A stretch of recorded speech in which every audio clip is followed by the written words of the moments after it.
লোকসভা ভোটের আগে নির্বাচনী ইস্তেহার প্রকাশ করল অসম তৃণমূল কংগ্রেস।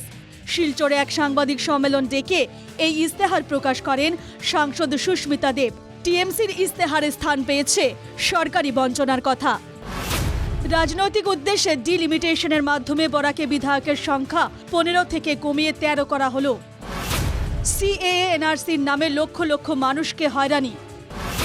4 বছর ধরে অনুষ্ঠিত হল না শিলচরের পুর নির্বাচন।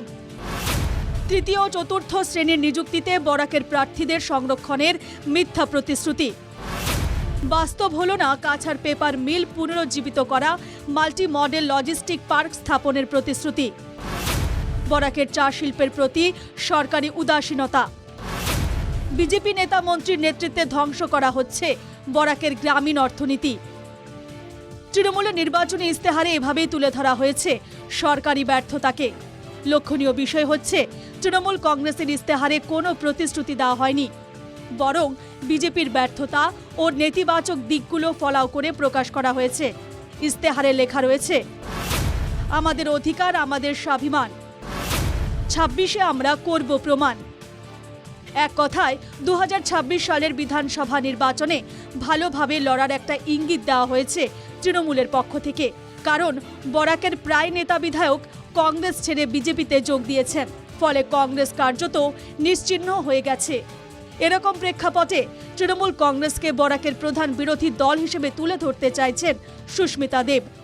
আমি মনে করি যে বরাকের মানুষের ভিতরে এই আবেগটা রয়েছে এবং বরাকের মানুষ প্রায় 2021-এর পর থেকে একটা বিকল্প দল খুঁজছে। কারণ আমরা দেখতে পেরেছি যে আসাম রাজ্যের ভারতীয় জাতীয় কংগ্রেস ভেঙে পড়েছে, কেউ কংগ্রেসে আর থাকতে চাইছে না।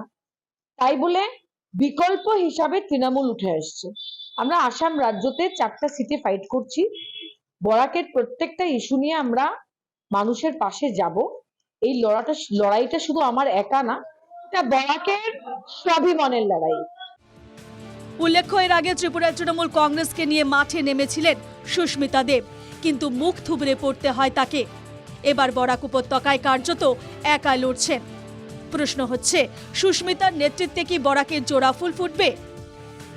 Bureau report, NKTV Bangla.